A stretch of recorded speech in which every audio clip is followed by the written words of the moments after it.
माननीय योगी जी की सरकार में यहाँ पे प्रशासन एकदम टाइट है। कहीं कोई दंगा, कहीं कोई लड़ाई, कहीं कोई नहीं। अगर कोई इतना सफल मुख्यमंत्री कभी कोई मिला नहीं था। इनकी सफलता इतनी है कि जहाँ भी देखिए गांव गांव में विकास हो रहा है, शहर में देखिए वहाँ विकास हो रहा है। देखिए, उत्तर प्रदेश की आबकारी नीति बहुत सफल रही है और इसको स्वयं चीफ मिनिस्टर हमारे योगी आदित्यनाथ जी देखते हैं। चाहे बिजली विभाग ले लीजिए, चाहे स्वास्थ्य विभाग ले लीजिए, हर विभागों में पहले तो कर्मचारियों को वेटेज मिल रहा है, उनको समय से वेतन मिल रहा है, उनको सड़कों पे नहीं उतरना पड़ रहा है। एशिया का सबसे बड़ा हवाई अड्डा बन रहा है अपने उत्तर प्रदेश में, नोएडा सेक्टर में। पिछली सरकार में लूट खसोट, दुनिया भर की जो है डकैती, जितने भी उनके मंत्री थे सब भ्रष्टाचार में लिप्त थे। उनके नीति में कोई आबकारी नीति ठीक नहीं थी। वहाँ जैसे भी था उल्टा सीधा काम होता था। पहले की सरकारों में जैसे सपा थी, बसपा थी, वहाँ दलालों का राज्य था। जब से योगी सरकार बनी है लगातार आर्थिक नीति पे जो है बहुत कार्य हुए। योगी जी की सरकार में कहीं कोई एक पैसे की गड़बड़ी नहीं है। यशस्वी मुख्यमंत्री जी ने जो आबकारी नीति निकाली है, इसे सही पूछे तो विपक्ष घबरा गया है। उसको जवाब देने लायक कोई शब्द नहीं है।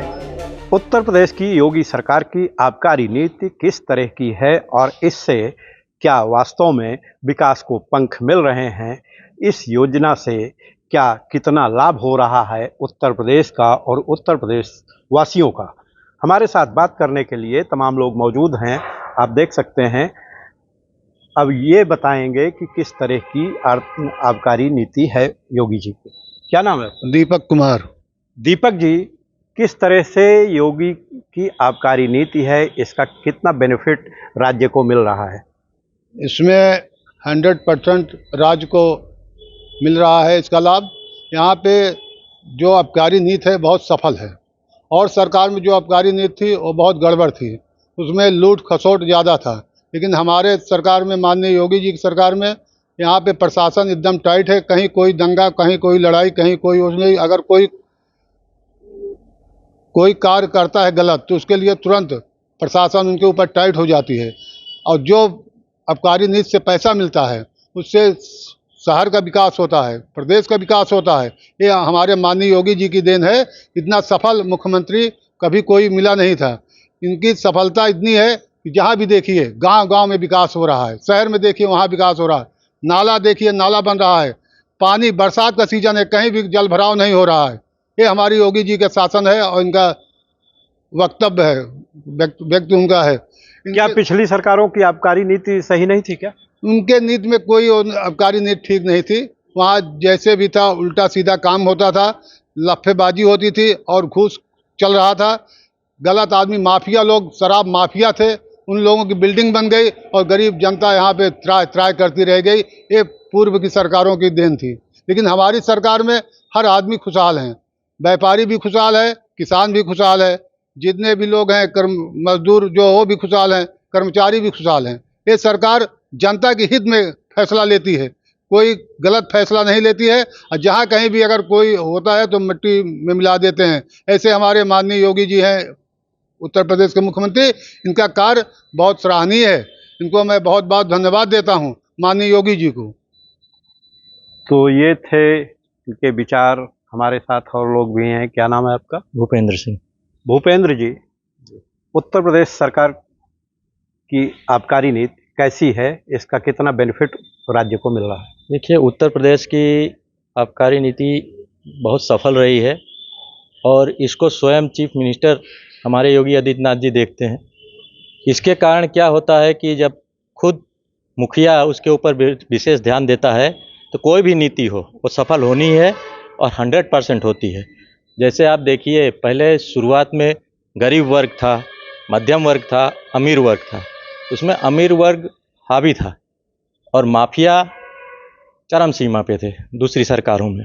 इसमें माफिया वर्ग को एकदम जड़मूल से उत्तर प्रदेश को किस तरह से आबकारी नीति से फायदा मिल रहा है? आबकारी नीति से फायदा ऐसे मिल रहा है कि हर विभाग में आप देखिए, चाहे शिक्षा विभाग ले लीजिए, चाहे बिजली विभाग ले लीजिए, चाहे स्वास्थ्य विभाग ले लीजिए, हर विभागों में पहले तो कर्मचारियों को वेटेज मिल रहा है, उनको समय से वेतन मिल रहा है, उनको सड़कों पे नहीं उतरना पड़ रहा है और जिससे क्या है कि उनका दिमाग विकास में लग रहा है। पहले की सरकारों में जैसे सपा थी, बसपा थी, वहाँ दलालों का राज था, माफिया राज था, कर्मचारियों को समय से वेतन नहीं मिलता था। अपने वेतन के लिए और अपने परिवार को चलाने के लिए कर्मचारियों को रोड पर उतरना पड़ता था, हड़तालें करनी पड़ती थी, जिसके कारण अपने प्रदेश का विकास रुका हुआ पड़ा था। उस विकास को योगी जी ने गति दी है और जड़मूड़ से जो दलाली का प्रकरण था, जो हर जगह दलाल खड़े रहते थे, ऐसे दलालों की अब कोई गुंजाइश नहीं है। पब्लिक का काम स्वतंत्रतापूर्वक पब्लिक स्वयं जाकर कर रहा है, हर काम ऑनलाइन हो रहा है, कहीं किसी को दलाली नहीं देनी पड़ रही है। तो जिस कारण अपने प्रदेश को बहुत गति से विकासशील तो क्या विकसित होने जा रहा है प्रदेश, नहीं तो प्रदेश में तो कहीं कुछ दिखता ही नहीं था। प्रदेश तो हर प्रदेशों से ये समझ लीजिए कि 100 गुना पीछे चल रहा था, गुजरात से, महाराष्ट्र से। आज देखिए उत्तर प्रदेश में जगह जगह बड़े बड़े, आज दुनिया का एशिया का सबसे बड़ा हवाई अड्डा बन रहा है अपने उत्तर प्रदेश में, नोएडा सेक्टर में। यहाँ देखिए रोड इतना हर जगह रिंग रोड बनने के लिए तैयार हो गया है, हर शहरों का उसका एक खाका तैयार किया गया है। रोड देखिए अब हर जगह हाईवे तैयार हैं, हर जगह बड़े बड़े एक्सप्रेस तैयार हैं, जिससे क्या है पब्लिक को आने जाने में सुविधा है, कहीं कहीं ट्रैफिक का कोई अड़चन नहीं है, जिससे क्या है कि हर क्षेत्र से उद्योगपति यहाँ आ रहे हैं, उद्योग लगाने की सोच रहे हैं। क्या ये सब आबकारी नीति का फायदा मिल रहा है क्या? ये सब फायदा ही है और इसका श्रेय आपके योगी आदित्यनाथ जी को जाएगा कि जिन्होंने तो इनका कहना है कि तमाम तरह के विकास जो हो रहे हैं वो सब योगी आदित्यनाथ की आबकारी नीति के चलते जो राजस्व इकट्ठा हो रहा है उससे सारे विकास हो रहे हैं। क्या नाम है आपका? आलोक।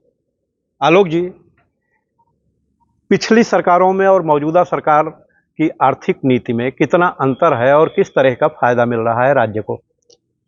पिछली सरकार और वर्तमान सरकार दोनों सरकारों में जो भी आर्थिक नीति की व्यवस्था है, ज़मीन आसमान का फ़र्क है। पिछली सरकार में लूट खसोट दुनिया भर की जो है डकैती, जो भी उनके पिछली सरकार के मुख्यमंत्री के जितने भी उनके परिवारवाद के जितने भी लोग थे, जितने भी उनके मंत्री थे, सब भ्रष्टाचार में लिप्त थे। अभी प्रेजेंट टाइम में आप देखिए, वर्तमान समय में हमारे जो मुख्यमंत्री योगी आदित्यनाथ जी हैं, इनके द्वारा जितनी भी स्कीमें संचालित की जा रही हैं, पूरी जितनी भी स्कीमें हैं समाज के अंतिम पायदान पर बैठे व्यक्ति को, वो उनको ऑनलाइन व्यवस्था, वो अगर वहाँ से कोई चीज़ प्रारंभ की जा रही है तो इनके यहाँ तक पहुँच रही है, अंतिम पायदान पे बैठे हुए व्यक्ति तक पहुँच रही है।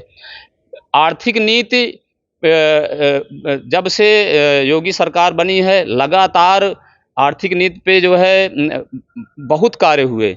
आप शिक्षा, चिकित्सा, सड़क, बहन बेटियों की सुरक्षा, सब पे जो आर्थिक नीति मजबूत कैसे हुई? क्या आबकारी की वजह से? आबकारी की वजह से। आबकारी नीति होती है ये सबसे मजबूत होती है ये नीति।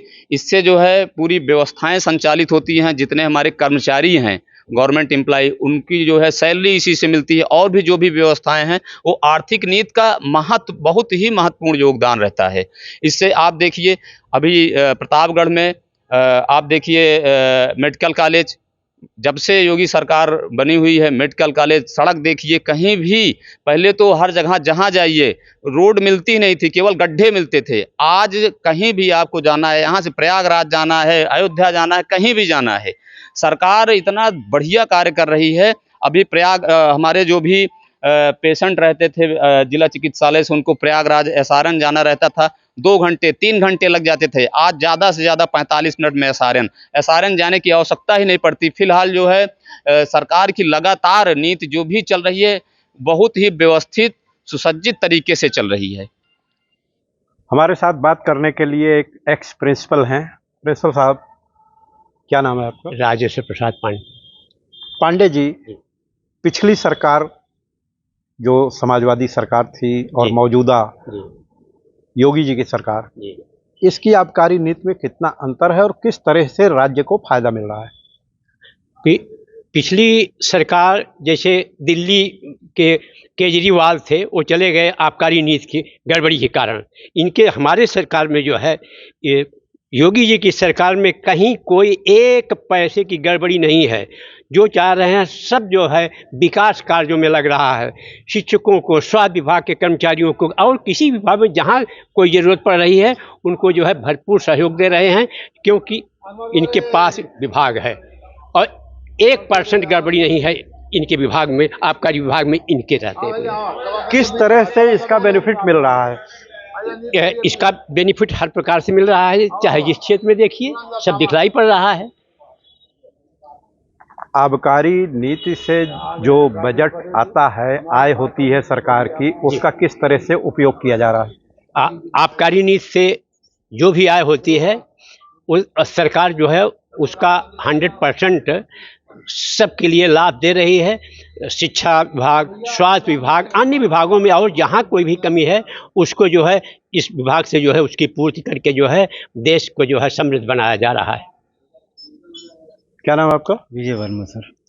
वर्मा जी, उत्तर प्रदेश की आबकारी नीति कैसी है और इसके फायदे क्या हैं? सर, यशस्वी मुख्यमंत्री जी ने जो आबकारी नीति निकाली है, इसे सही पूछे तो विपक्ष घबरा गया है। उसको जवाब देने लायक कोई शब्द नहीं है। इसमें इतनी पारदर्शिता है सर कि न इसमें भ्रष्टाचार है। पिछली सरकारें अपने चहेतों को, माफिया को, परिवारवाद को ठेका देना, लूट खसोट करना, तरह तरह की विसंगतियां थी। इन्होंने इतने क्लीन अच्छे ढंग से आबकारी नीति लगाई जिसका उत्तर प्रदेश को बहुत फायदा हो रहा है, हर क्षेत्र में हो रहा है। शिक्षा, स्वास्थ्य, सड़क, महिलाएं, गरीब तबका जो नीचे का है, अथाह फायदा हो रहा है और विपक्ष घबरा गया है सर। उसके पास कोई नंबर। पिछली सरकार में आर्थिक नीति किस तरह की थी? ये आबकारी नीति किस तरह की थी? बताए तो सर इसके पहले कि उसमें कुल मिला के परिवारवाद, माफियावाद, अपने चहेतों को टेंडर दिलवाना, ठेका दिलवाना, तरह तरह की विसंगतियां थी। और यशस्वी मुख्यमंत्री के कार्य को देखते हुए विपक्ष घबरा गया। उसके पास कोई जवाब नहीं, अनर्गल आरोप के अलावा। तो ये थे प्रतापगढ़ के लोग जिनका साफ कहना है कि योगी जी की आबकारी नीति बेहद सफल है, जिसके चलते उत्तर प्रदेश का समग्र विकास हो रहा है। तो वहीं कर्मचारियों को वेतन आदि की प्रतिपूर्ति की जा रही है। बहुत अच्छी मनोज त्रिपाठी, प्रतापगढ़।